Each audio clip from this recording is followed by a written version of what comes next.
हुआ करते थे, जुड़ने का प्रयास करें।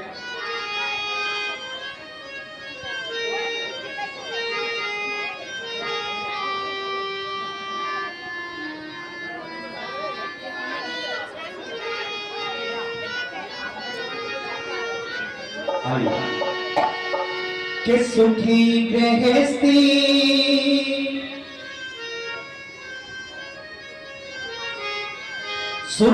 गृहस्थी की होती है, बस यही एक निशानी। आप निशानियों को नोट कर लेना।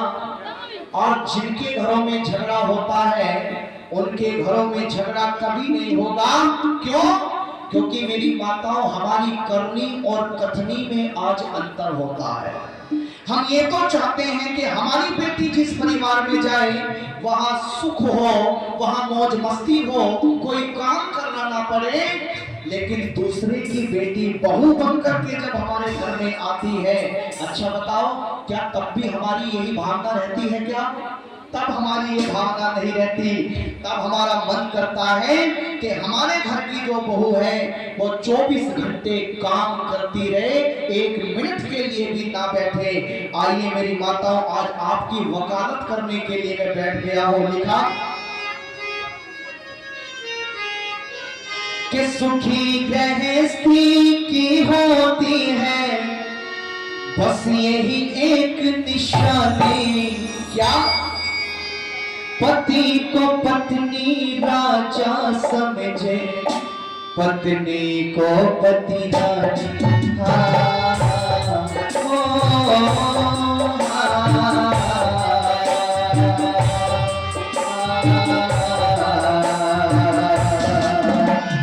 सुखी गृहस्थी की होती है, बस यही एक निशानी।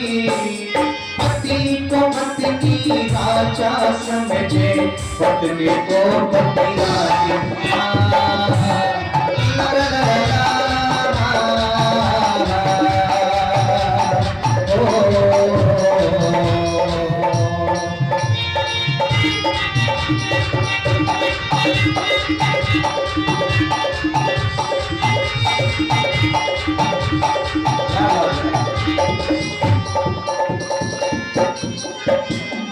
एक दूजे के साथ सदा मीठा बोले, ऐसी वाणी हो कानों के रस घोले। एक दूजे के साथ सदा मीठा बोले, ऐसी वाणी हो कानों के रस घोले। हंस करके मुस्कुरा कर मिलना, हर पल प्रेम पुष्प का खिलना। मुस्कुरा के मिलना, हर पल प्रेम पुष्प का खिलना। एक दूजे का सुख दुख बाटे, ना आती परेशानी।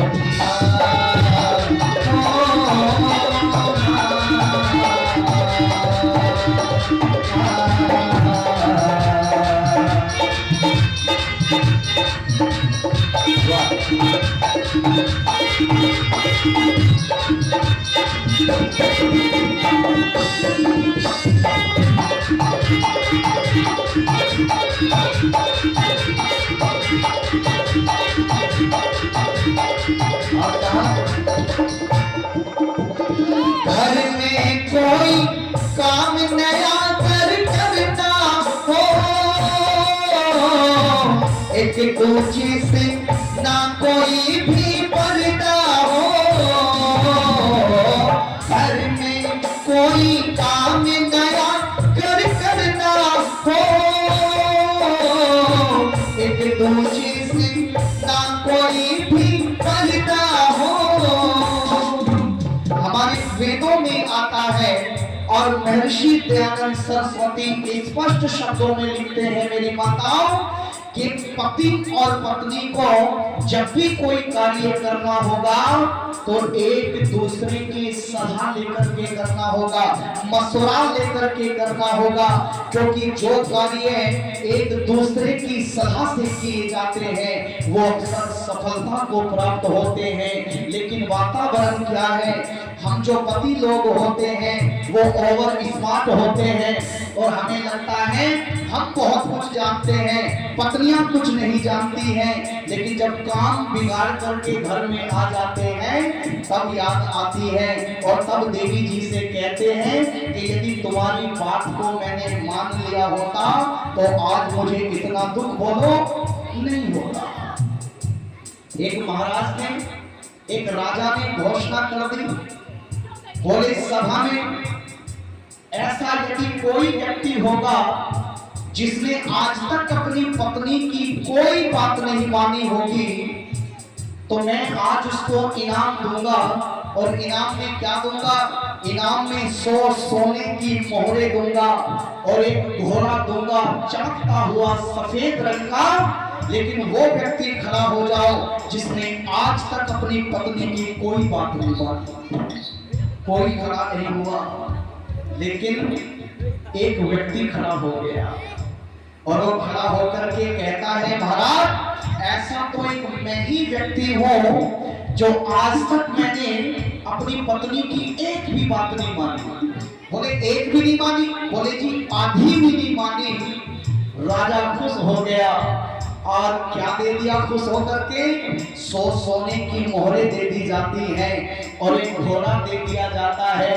और वो खुश होकर के उस घोड़े को लेकर के 100 सोने की मोहरे को लेकर के किस तरफ बढ़ गया, अपने घर की तरफ चल पड़ता है। और जब घर में पहुंचने लगा तो पत्नी झाड़ू लेकर के आंगन को साफ कर रही थी। पत्नी ने देखा आज तो बड़े खुश नजर आ रहे हैं, अरे ऐसा भी क्या हो गया? बोले मत पूछ, आज मैं बहुत खुश हूँ। बोले खुश होने की वजह क्या है? बोले आज राजा ने पूछा कि आज ऐसा व्यक्ति खड़ा हो जाओ जो अपनी पत्नी की एक भी बात नहीं मानता है। बोले बस फिर क्या था, एक मैं ही ऐसा था पूरी सभा में जो एक भी बात मैंने आज तक तेरी नहीं मानी और राजा ने खुश होकर के मुझे प्रोत्साहित किया है। ये पत्नियां कितनी तेज होती हैं साहब, किस तरह से बात को मनवा लेती हैं पता नहीं चलता। वो पत्नी कहती है ये तो ठीक है कि आज तक तुमने मेरी कोई बात नहीं मानी, लेकिन भाई कम से कम जब तुम्हें घोड़ा लाना ही था तो ये सफेद रंग का क्यों उठा करके ले आए? ये गंदा होगा, मैला होगा, इसको बार बार नहलाना पड़ेगा। यदि घोड़ा लाना ही था तो भले आदमी काले रंग का ले आता। तो वो पति कहता है अच्छा बस इतनी सी बात है, मैं अभी बदल करके लेकर के आता हूँ। 1 मिनट में ये पत्नियां बात मनवा लेती है। इसलिए वेद भी कहता है और हमारे लेखक साहब ने लिखा क्या,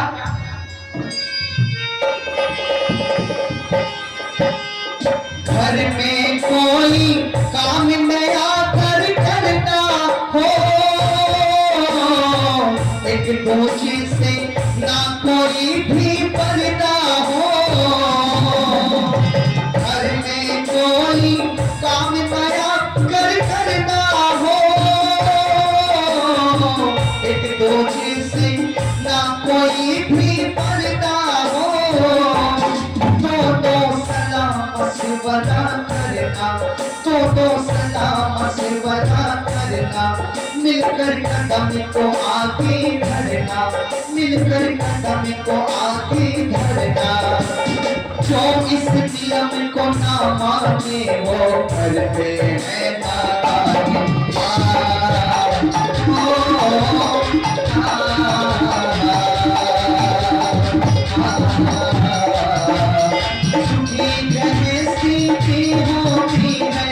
बस यही एक निशानी, सुखी गृहस्थी की होती है बस यही एक निशानी।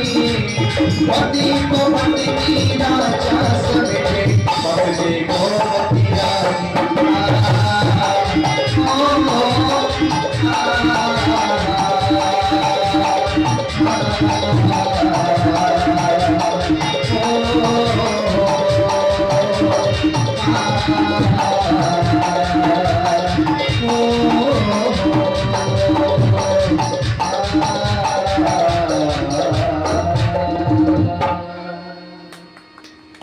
पति को पत्नी राजा समझे और पत्नी को पति रानी। और मेरी माताओं याद रखना, आज छोटी छोटी बातों को लेकर के, छोटे छोटे झगड़ों को लेकर के आज पति और पत्नी में तनातनी हो जाने लगती है, तलाक होने की संभावना हो जाया करती है। आज एक सूत्र मैं आपको देकर के जा रहा हूं, वो सूत्र यदि मेरे किसी भाई ने अपने जीवन में अपना लिया, किसी मातृशक्ति ने अपने जीवन में अपना लिया, तो याद रखना घर के अंदर कभी झगड़े नहीं होंगे। अच्छा, झगड़े किस चीज के होते हैं? अच्छा बताओ, बड़प्पन के झगड़े हैं ना जी घर के अंदर। पत्नी भी 1.5 लाख रुपए महीना कमा रही है, पति भी 1.5 लाख रुपए महीना कमा रहे हैं, तो बताओ कोई भी झुकने के लिए तैयार नहीं है, परिवार की बच्चों की जिम्मेदारी उठाने के लिए तैयार नहीं है। क्यों? क्योंकि वहां हमारा घमंड सामने आ जाता है, वहां हमारा अहंकार सामने आ जाता है और एक दूसरे से कहते हैं मैं तुमसे कम नहीं हूं, पत्नी भी कहती है मैं भी तुमसे कम नहीं हूं। तो ऐसी स्थिति में बताओ सबसे ज्यादा नुकसान किसका होता है? सबसे ज्यादा नुकसान संचालक मोदी जी कह रहे हैं, बोले संदीप जी सबसे ज्यादा नुकसान बच्चों का होता है ऐसी स्थिति में। और एक बात मैं आपके बीच में कहना चाहता हूं, किस तरीके का झगड़ा हो। अरे एक बार झगड़ा हो गया था इन 5 उंगलियों के अंदर, आप कहेंगे कमाल करते हो, इन उंगलियों के अंदर भी कोई झगड़ा होता है क्या? तो मेरी माताओं, इस उंगली के सूत्र को याद रखना, ये उंगली का सूत्र बिल्कुल आपके गृहस्थ जीवन को टच करके वापस आएगा। और किस तरह का झगड़ा? अच्छा बोलो, जब हमारा झगड़ा होता है तो हम मध्यस्थता करने के लिए किसी को बुलाते हैं नहीं बुलाते हैं जी? अरे बोलो, झगड़ा खत्म करने के लिए आज तो कोर्ट कचहरी है, लेकिन एक समय वो भी हुआ करता था जब कोई गांव का बड़ा मुखिया आया करता था साहब फैसला कराने के लिए, होता था ना। लेकिन आज ऐसा नहीं है, आज तो कोर्ट कचहरियां हैं जो आपसे पैसे लेती है और एक सर्टिफिकेट आपको थमा देती है, बोले जाओ आज से पति भी अलग है, पत्नियां भी अलग हैं। लेकिन ऐसा क्यों होता है?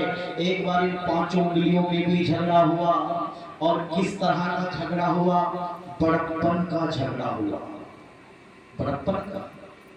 अब इन्होंने सोचा कि भाई झगड़ा हुआ है तो फैसले के लिए मध्यस्थता करने के लिए भी तो किसी ना किसी को लाना पड़ेगा, काम कैसे चलेगा? तो ये 5 की 5 उंगलियां मेरी माताओं एक स्वामी जी के पास में जाती है और स्वामी जी के पास में जाकर के कहती है, स्वामी जी हमारे में झगड़ा है। स्वामी जी कहने लगे, किस बात का झगड़ा है? बोले बड़प्पन का झगड़ा है। बोले अच्छा, बोले एक काम करो, 5 की 5 सामने आकर के खड़ी हो जाओ, मैं एक एक से पूछूंगा कि तुमने झगड़ा क्यों किया है। और जब 5 उंगलियां सामने आकर के खड़ी हो गई तो सबसे पहले की छोटी उंगली से पूछा गया। क्या बोलते हैं आपके यहाँ इस उंगली को? वैसे तो कनिष्ठा बोलते हैं, कनिष्ठ छोटे को बोलते हैं, कुछ लोग कण की उंगली भी बोलते हैं। तो जब पूछा गया स्वामी जी से कि भाई तू क्यों लड़ी, क्यों झगड़ा किया, तो ये उंगली कहती है, स्वामी जी मैं हूं बड़ी इसलिए लड़ी। बोले दिमाग खराब हो गया, तू तो इन 5 में सबसे छोटी है, तू बड़ी कैसे हो सकती है? तो ये कण की उंगली कहती है, स्वामी जी मेरी हाइट पे मत जाओ, मेरे कद पे मत जाओ। अरे हाइट में तो लाल बहादुर शास्त्री जी भी छोटे थे, लेकिन पाकिस्तान के दांत खट्टे कर दिए थे। अरे मेरे अंदर गुण देखो, गुण। स्वामी जी ने कहा, भाई तेरे अंदर कौन सी योग्यता है? बोले स्वामी जी मेरे अंदर तो ये योग्यता है, बोले जब 2 व्यक्तियों में लड़ाई होती है ना और मुक्का बना करके जब मारते हैं तो सबसे आगे मैं रहती हूं, मैं बहादुर हूं। देखो ऐसा, मैं बहादुर हूं इसलिए मैं बड़ी हूं। स्वामी जी ने कहा, बोले ये योग्यता कोई खास योग्यता नहीं है। स्वामी जी ने कहा तू साइड हट जा, मैं तेरा फैसला बाद में करूंगा। अब कौन सी उंगली की बारी आई? अरे बोलो मेरी माताओं। हाँ, अनामिका उंगली का नंबर आया। क्या नाम है इस उंगली का? अनामिका। स्वामी जी ने कहा भाई तू क्यों लड़ी? तो ये अनामिका कहती है स्वामी जी मेरा नाम है क्या अनामिका, मैं काम तो बहुत करती हूँ लेकिन नाम नहीं चाहती हूँ, इसलिए मेरा नाम अनामिका है। बोले तेरे अंदर क्या खासियत है? बोले स्वामी जी मेरे अंदर तो ये खासियत है, बोले जब विवाह संस्कार होता है ना, पंडित जी फेरे फेर रहे होते हैं तो मेरे से ही सारे काम करवाते हैं। मुझे हल्दी में भिगो करके कहते हैं पंडित जी यहाँ छींटा लगाओ वहाँ छींटा लगाओ, ये काम मेरे से ही तो कराते हैं। बोले ये कोई खास योग्यता नहीं है, कुछ और बताओ। तो ये कहती है तो फिर सुनो स्वामी जी। बोले जब अंगूठी पहनाने का प्रोग्राम होता है ना तो किसी उंगली में नहीं पहनाई जाती, ये अंगूठी रिंग सेरेमनी का प्रोग्राम मेरे ही द्वारा संपन्न होता है और एक दूसरे को उंगली अनामिका उंगली में पहनाई जाती है, इसलिए मैं बड़ी हूँ और इसलिए मैं लड़ी हूँ। स्वामी जी ने कहा तू साइड हट जा। अब कौन सी उंगली का नंबर आता है? अरे बोलो। इस बीच वाली मध्यस्थ उंगली का नंबर आया, मध्यमा उंगली जिसको कहते हैं। स्वामी जी ने पूछा भाई तू क्यों लड़ी? तो ये उंगली कहती है स्वामी जी नाप के देख लो मैं तो हुई बड़ी। अरे नाप के देख लो मैं तो हुई बड़ी। स्वामी जी ने कहा तू भी साइड हट जा। अब कौन सी उंगली का नंबर आता है? बोलो। तर्जनी उंगली, क्या कहते हैं इसको? तर्जनी उंगली का नंबर आया। स्वामी जी ने कहा कि भाई तू क्यों लड़ी? तो ये तर्जनी उंगली कहती है स्वामी जी मैं हूँ बड़ी इसलिए लड़ी। बोले तेरे अंदर क्या योग्यता है? बोले मेरे अंदर ये योग्यता है, जब नवदिया में बाहर से उपदेशक आएंगे और वो नवदिया का ठिकाना पूछेंगे, आर्य समाज का पता पूछेंगे, तो अड्डे पर जाकर के पता बताने का काम मैं करूंगी। भाई साहब इधर चले जाना और राइट मुड़ जाना, ये मेरे अंदर योग्यता है। बोले ये कोई खास योग्यता नहीं है। आजकल तो नवदिया वाले करंट लोकेशन आपको भेज देंगे और फिर किसी से कुछ पूछने की आवश्यकता नहीं है। ये उंगली का जमाना पुराना हो गया है, कुछ और योग्यता बताओ जो तुम्हारे अंदर हो। तो क्या कहती है ये उंगली? ये उंगली कहती है कि स्वामी जी जब अध्यापक विद्यार्थियों को पढ़ा रहे होते हैं ना तो क्या कहते हैं? अरे उधर क्या देखता है, जरा इधर देख क्या लिखा हुआ है। तो ये भी बताने का मैं ही काम करती हूँ। बोले ये कोई खास योग्यता नहीं है। आजकल तो पढ़ाई भी फोन पर चल रही है, कुछ ऐसी बात बताओ जिससे कि मैं तुम्हें बड़ा घोषित कर दूं। अब ये उंगली एक बात कहती है, फिर तो स्वामी जी मेरे पास में एक ही चीज ऐसी बची है जिसको सुन करके तुम मुझे बड़ा घोषित कर दोगे। बोले क्या? बोले हमारे गरीब किसानों के बेटे भारत और पाकिस्तान की सीमा पर खड़े होकर के AK-47 को लेकर के जब दुश्मनों को मारते हैं तो उस बंदूक का ट्रिगर दबाने का काम मेरे द्वारा किया जाता है, इसलिए मैं बोलो बड़ी हूँ। स्वामी जी ने कहा कि भाई तू भी थोड़ी देर के लिए साइड हो जा। अब किसका नंबर आया? इन भाई साहब का नंबर आया, ये बच गए। स्वामी जी ने कहा कि भाई तुम्हारे अंदर क्या खासियत है? ये भाई साहब कहते हैं स्वामी जी मेरे अंदर इतनी योग्यता नहीं है जितनी बाकियों में थी, मेरे अंदर तो बस एक ही योग्यता है। क्या? बोले जी मेरे अंदर ये योग्यता है कि मेरे मुंह को काला करो और एक कोरे कागज पर लगवा दो, फिर 1 लाख लो, 2 लाख लो, 3 लाख लो, 4 लाख लो, ये मेरे अंदर योग्यता है। और आजकल तो सरकार भी कहती है कि हम अंगूठा छाप नहीं रहने देंगे। एक बार मेरी पत्नी ने मुझसे कहा, बोले जी आप आज घर पे हो, चलो मैं आज आपको अपने ऑफिस में घुमा के लेकर के आती हूँ। मैं उनके साथ में बैंक में चला गया। उनके कैबिन में जब मैं गया और उन्होंने जब अपने सिस्टम को ऑपरेट किया तो एक माचिस की डब्बी जैसी उन्होंने निकाली और उसमें पहले स्कैन किया और स्कैन करने के बाद में वो सिस्टम चालू हुआ। उस दिन मुझे इस भाई साहब पे और भी ज्यादा विश्वास हो गया। मैंने कहा बैंक वालों का काम भी इस अंगूठे के बिना बिल्कुल नहीं चल रहा है, तो अंगूठा महान है। ओ मेरे प्यारे साथियों, स्वामी जी कंफ्यूज हो गए, परेशान हो गए। स्वामी जी ने कहा सुनो भाई, तुम्हारा जो ये झगड़ा है ना, ये बड़ा पेचीदा है। तुम एक काम करना, तुम्हारी समस्या का हल मैं कल बताऊंगा, लेकिन कल तक तुम्हें आपस में मिलना नहीं है, अलग अलग रहना है, एक दूसरे से बात भी नहीं करनी है। अब जब ये कह दिया, अब घर में कढ़ी चावल बने होंगे, शाम को दाल चावल बने होंगे। स्वामी जी ने मिलने के लिए मना कर दिया। अच्छा बताओ, क्या दाल चावल खा पाएंगे क्या? अरे बोलो मेरी माताओं, क्या कढ़ी चावल खा पाएंगे?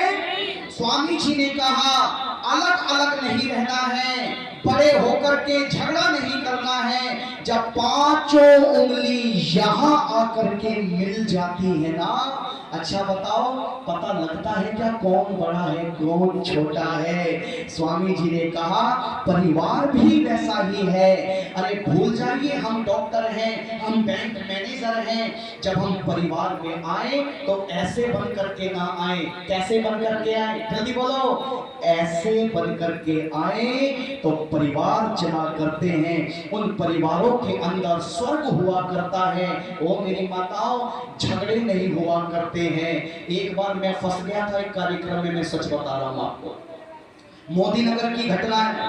एक परिवार में खाना खा करके उठे, बहन जी ने बड़े गजब का खाना खिलाया, और खाना खिलाने के बाद में जब जाने लगे तो बहन जी ने मेरे ढोलक वाले को पकड़ लिया।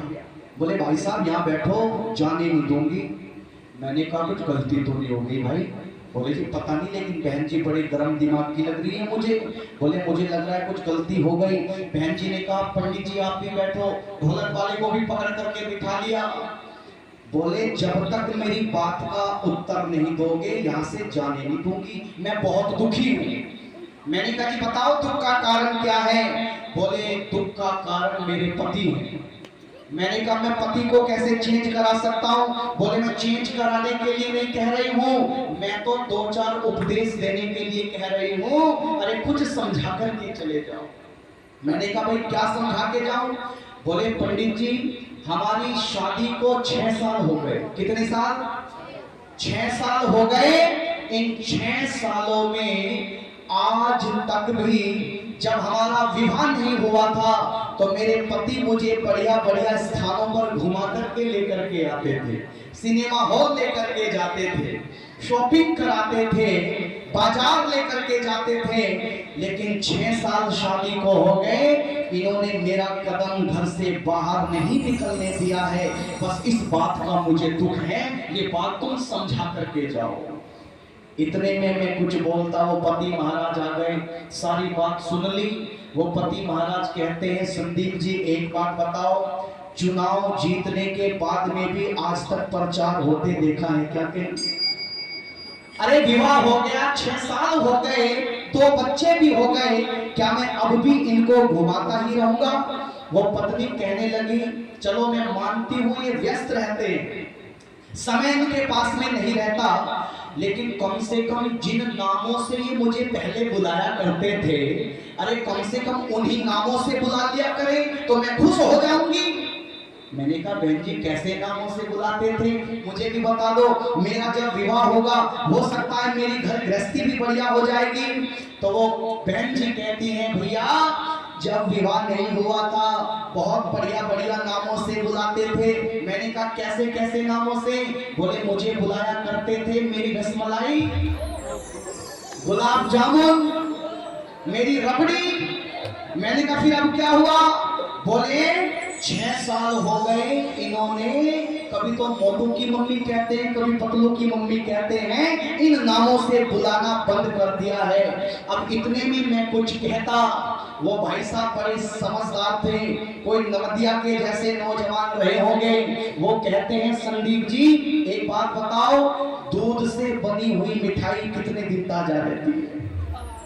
अरे तो विवाह हो गया, 2 बच्चे हो गए, 6-7 साल हो गए, क्या अब भी मैं गुलाब जामुन रबड़ी कहता रहा हूं? लेकिन मेरी माताओं एक बात जरा मेरी बात ध्यान से सुनना, वो जो झगड़ा हो रहा है, अच्छा बताओ प्यार वाला झगड़ा है या नफरत वाला झगड़ा है? अरे बोलो, प्यार वाला झगड़ा है और प्यार वाले झगड़े में कभी भी तलाक नहीं हुआ करते हैं। मैंने अपने मित्र के पास में एक बार फोन किया और फोन कर करके पूछा, मैंने कहा भाई मोहित, अरे परिवार हो तो तुम्हारे जैसा हो, अन्यथा हो ना।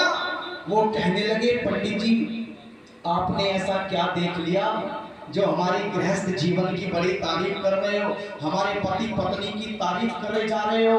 मैंने कहा मैंने ये देखा कि मैं जब जब भी तुम्हें फोन करता हूँ तो फोन पर तुम पति पत्नियों की हंसने की आवाजें आती हैं, खिलखिलाहट की आवाजें आती हैं। वो भाई साहब कहने लगे, बोले पंडित जी आप बहुत बड़ी गलतफहमी में हो और आप गलतफहमी में रहोगे और हमारा एक ना एक दिन टिकट कट जाएगा एक का, इसलिए पूरी बात को ध्यान से सुनो। मैंने कहा क्या मतलब? बोले जिसको तुम हंसी खुशी बता रहे हो ना, दरअसल उस समय हमारा झगड़ा हो रहा होता है। मैंने कहा भाई ये कैसा झगड़ा है? अरे झगड़े में तो एक दूसरे को गालियां देते हैं, एक दूसरे के ऊपर पत्थर फेंकते हैं, कपड़े फाड़ने के लिए तैयार रहते हैं, लेकिन आप दोनों पति पत्नियों की हंसने खेलने की आवाज आती है, ये कैसा झगड़ा है? तो मेरा मित्र मेरी माताओं कहता है, जरा हृदय करना बात को। वो मित्र कहता है कि संदीप जी जब मेरी पत्नी को मेरी किसी बात पर गुस्सा आ जाता है ना, तो वो उस समय रसोई घर में काम कर रही होती है। मैंने कहा फिर? बोले फिर क्या, वो मुझे रसोई घर में से ही बेलन फेंक करके मारती है। मैंने कहा फिर इसमें हंसने की बात कौन सी है? बोले यदि वो बेलन मुझे लग जाता है तो मेरी पत्नी हंसती है, यदि वो बेलन बचकर के निकल जाता है तो मैं हंसता हूँ। अरे इस तरीके का झगड़ा मेरे आर्यों हमारी वैदिक संस्कृति में हुआ करता था। और हमारे लेखक पुराने कवि हुए, बड़े प्यारा सा गीत लिखा है, क्या था?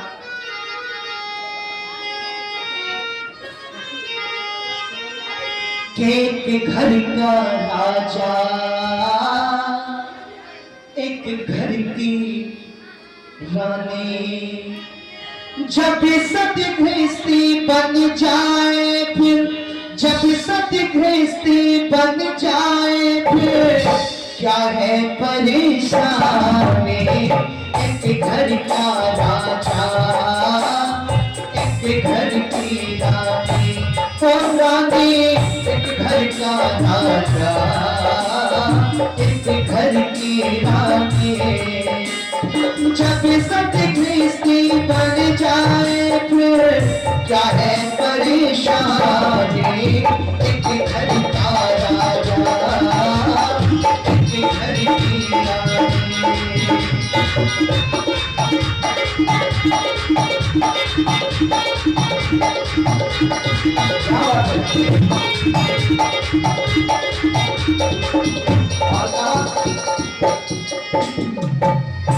जैसे गाड़ी के दो पहिए, जैसे गाड़ी के दो पहिए, पति पत्नी दोनों मिलकर रहिए, पति पत्नी दोनों मिलकर रहिए।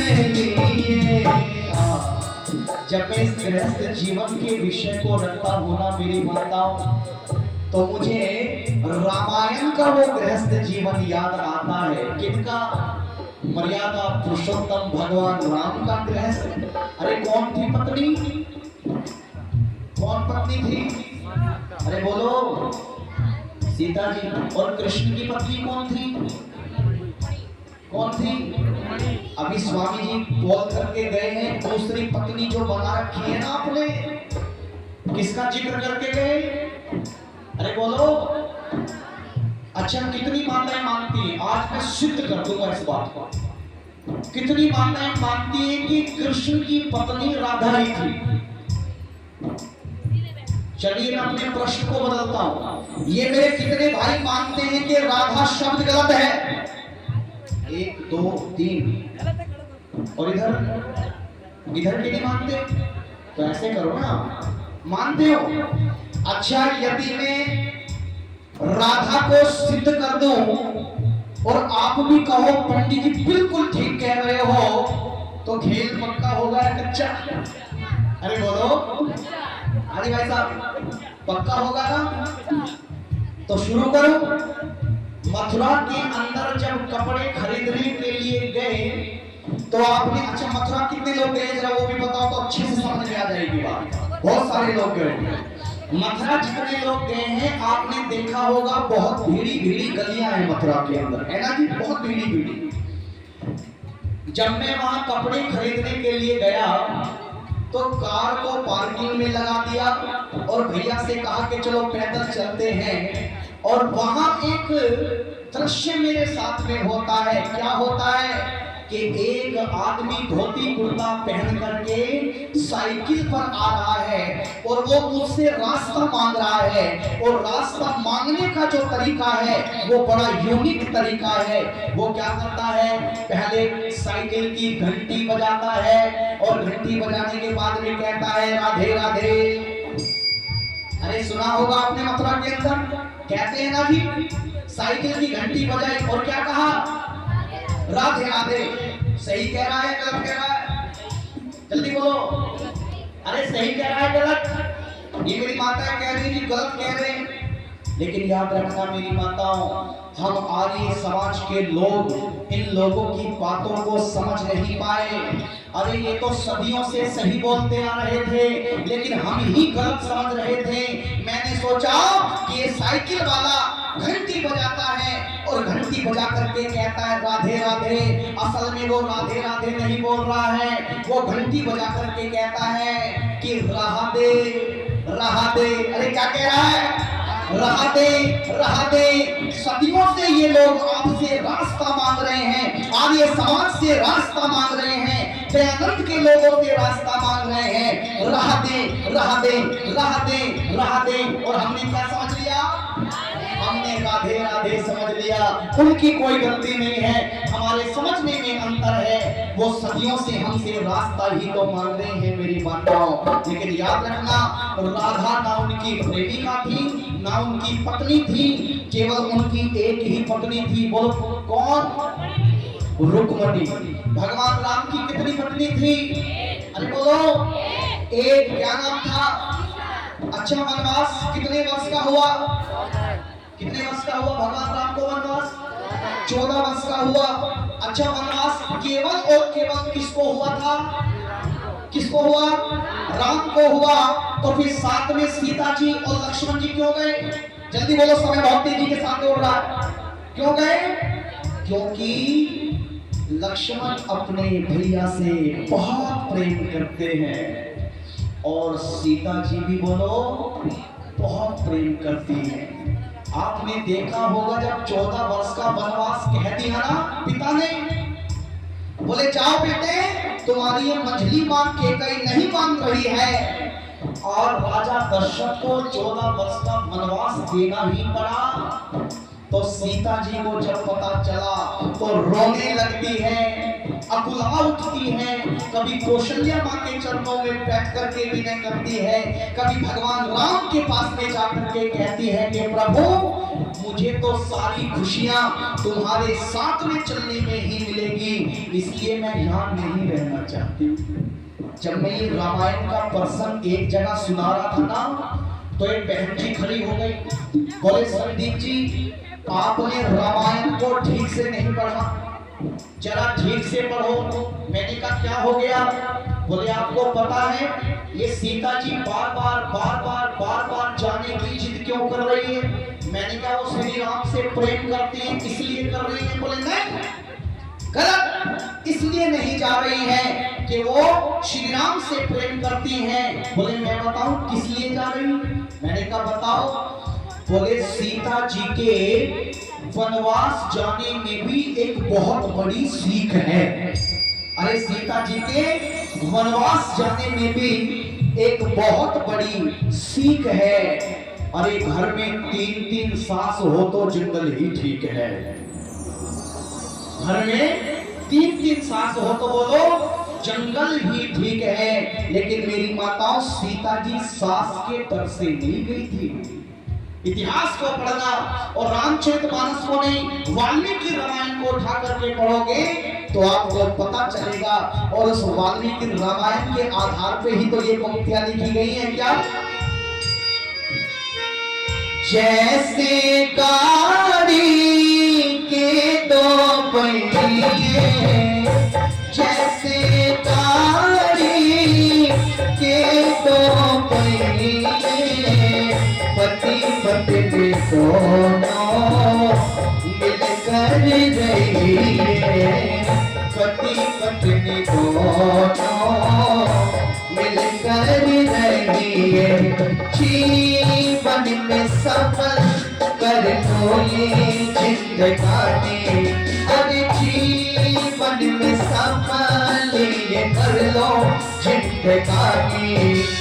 जब सती गृहस्थी बन जाए फिर, जब सती गृहस्थी बन जाए फिर, क्या है परेशानी। एक घर का राजा, एक घर की रानी, एक घर का राजा, एक घर की रानी। जब सती गृहस्थी बन जाए फिर, क्या है परेशानी।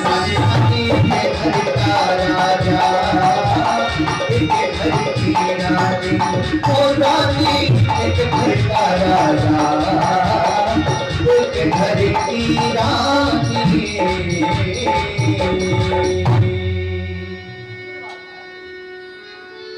एक घर का राजा, एक घर की रानी, और जब सद गृहस्थी बन जाए तब क्या है बोलो? परेशानी।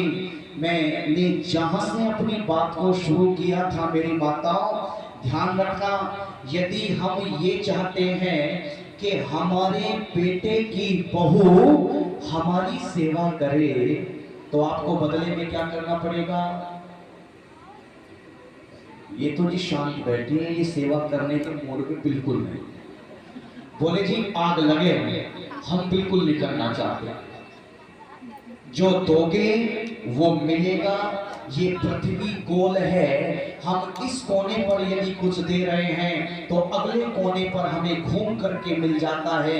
यदि आज हम दूसरे की बेटी को दुखी कर रहे हैं तो निसंदेह हमारी बेटी जो शादी होकर के ससुराल में जाएगी वो भी सुखी रहने वाली, अरे बोलो, नहीं है।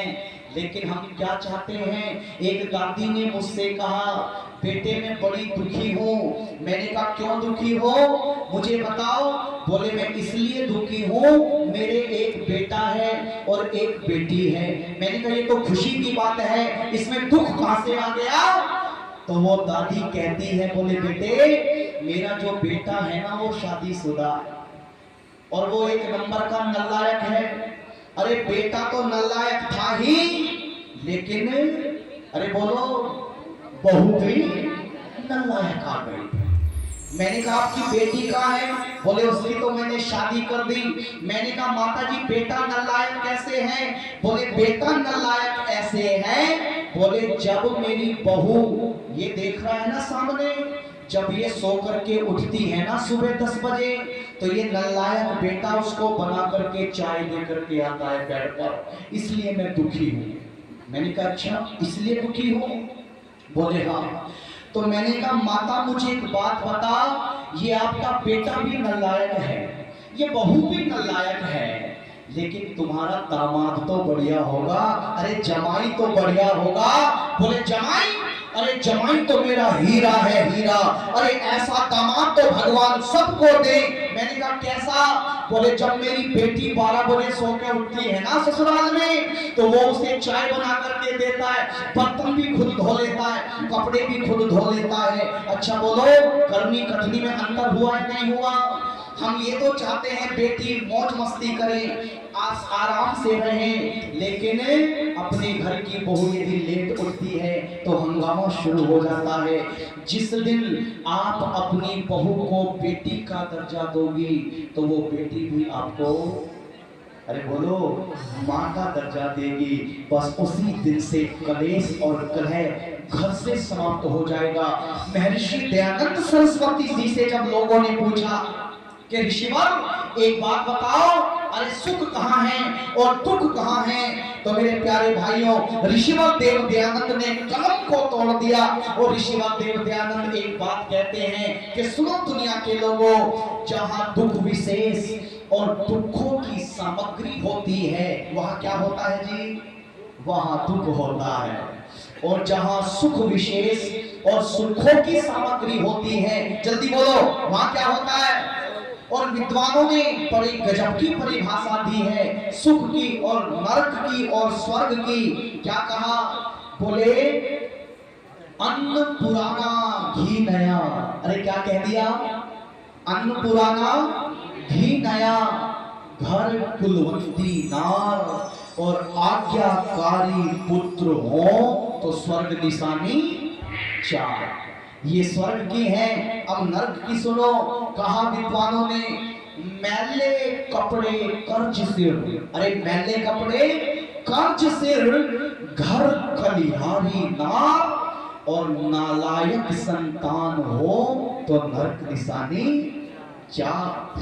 आप आकलन करें कि हमारी संतान हमारे वश में है या नहीं है। हम माता पिता की कितनी सेवा कर रहे हैं, हम अपनी सास की कितनी सेवा कर रहे हैं। यदि ऐसा ही होगा परिवारों के अंदर कि आप ऋषिवर देव दयानंद के बताए हुए सिद्धांत को अपने घर में लेकर के चल रहे होंगे तो निसंदेह उन घरों के अंदर स्वर्ग होगा।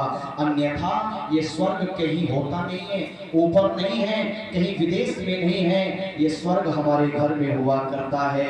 अपने घर को स्वर्ग बनाओगे तो सारी दुनिया में स्वर्ग होगा। और मेरे प्यारे सज्जनों, ये कुछ चर्चाएं मैंने आपके बीच में की हैं। मुझे पूरा विश्वास है यदि एक बहन भी मेरी बात को गांठ बांध करके लेकर के चली जाएगी तो जो झगड़े हो रहे होंगे उन झगड़ों में कमियां आ जाएंगी, कम हो जाएंगे और एक दिन दूर हो जाएंगे, खत्म हो जाएंगे और हमारा जीवन हीरे की भांति चमकने लगेगा। आप सभी ने मेरे विचारों को बड़े प्रेम से सुना है। आप सभी का बहुत बहुत धन्यवाद।